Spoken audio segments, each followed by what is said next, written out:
గణేశుడు మరియు చంద్రుడి మధ్య శాపం.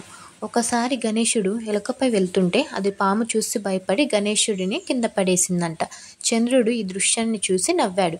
కోపంతో గణేశుడు చంద్రునికి శాపమిచ్చాడు. నిన్ను చూసిన వారు అపవాదాలు ఎదుర్కొంటారు అని. తర్వాత చంద్రుడు క్షమాపణలు చెప్పడంతో ఆ శాపం తగ్గింది. అందుకే గణేష్ చతుర్థి రోజు చంద్రుడిని చూడకూడదని అంటారు. సుబ్రహ్మణ్యుడు మరియు వల్లి వివాహ రహస్యం. వల్లి మురుగన్ భక్తురాలు. మురుగన్ మొదట వేటగాడు రూపంలో, తర్వాత వృద్ధుడి రూపంలో ఆమెను పరీక్షించాడు. చివరికి గజరాజు ఏనుగు రూపంలో ఆమెను భయపెట్టాడు. వల్లి భయంతో మురుగన్ అని పిలిచింది. అప్పుడు ఆయన తన నిజ రూపం చూపించి వివాహం చేసుకున్నాడు.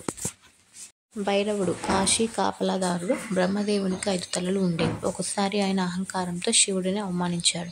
శివుడు భైరవ రూపంలో ఒక తలని నరికేశాడు. బ్రహ్మహత్య దోషం తీరడానికి భైరవుడు కాశీనగరంలో కాపలాదారుడిగా ఉండమని శివుడిని ఆజ్ఞాపించాడు. అందుకే కాశీ ప్రదేశం భైరవ దర్శనం లేకుండా పూర్తి కాదు. విష్ణువు మరియు శలభ అవతారం. ఒకసారి ఒక రాక్షసుడు ఏ ఆయుధానికి చావని వరం పొందాడు. విష్ణువు ఒక చిన్న చిమ్మచిలుక శలభం రూపంలో అతని చెవిలోకి వెళ్ళి లోపల నుండి అతన్ని సంహరించాడు. ఇది చాలా అరుదుగా వినిపించే విష్ణు అవతారాలలో ఒకటి. పార్వతి మరియు అన్నపూర్ణేశ్వరి రూపం. ఒకసారి శివుడు ఈ జగత్తు మాయ, ఆహారం అవసరం లేదు అన్నాడు. అప్పుడు పార్వతీదేవి అన్నపూర్ణేశ్వరి రూపంలో బనారస్లో ప్రకటించింది.